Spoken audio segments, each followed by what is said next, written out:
కష్టం చేసేటోళ్ళ కడుపు మానితే ఎట్లుంటుందో చూపెట్టిండ్రు రైతన్నలు. ఎన్నో ఏండ్ల నుంచి బుక్కెడు బువ్వ కోసం దున్నుకునే భూములను గుంజుకుంటే ఎవరు ఊకుంటారు? అందుకే గుత్పలు బట్టి గుంపుల తిరిగా ఉరికొచ్చి తిరగబడ్డారు. మా కాళ్ళ కింద భూములు గుంజుకుంటే మేము ఎక్కడ నిలబడాలి అన్నట్టు కడుపు మండి కొట్లాటకు దిగినరు రైతన్నలు.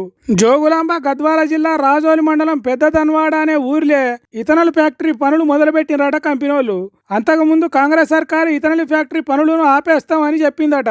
కానీ ప్రభుత్వం ప్రజలకు ఇచ్చిన మాట తప్పి పోలీసులను పెట్టి మరీ ఇథనాల్ ఫ్యాక్టరీ పనులను సురువు చేసిందట. అబ్బా, గింత మోసం ఉంటుందా? కాపాడతాం అన్నోళ్ళే కంచకారం కొట్టినట్టు చేస్తారా? ఈపు మీద కొడితే ఓర్చుకుంటాం కానీ మా కడుపు మీద కొడితే ఊకుంటామా? నమ్మించి మోసం చేస్తే ఊకోము అన్నట్టు చేసిండ్రు. పోలీసుల వ్యాన్లు, కార్లు, బస్సులను బద్దలు కొట్టిండ్రు. ఆడోళ్ళు, మొగోళ్ళు, పిల్ల జల్ల అందరూ కట్టెలు పట్టుకొని కదం దొక్కిండ్రు. పోలీసులు లేదు, పొరక షీపురు లేదు. అడ్డం ఎవరొస్తే వాళ్ళని అందుకునుడే అన్నట్టు చేసిండ్రు.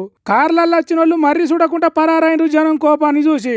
ఇథనాల్ ఫ్యాక్టరీ కట్టడానికి వచ్చిన లేబర్ల గుడిసెలను బీకేసిండ్రు. గిన్నెలు, బోళ్ళు, బొచ్చలు సిందర వందర చేసిండ్రు. జేసీబీలను, జీబులను ఉరికించుకుంటా కొట్టిండ్రు.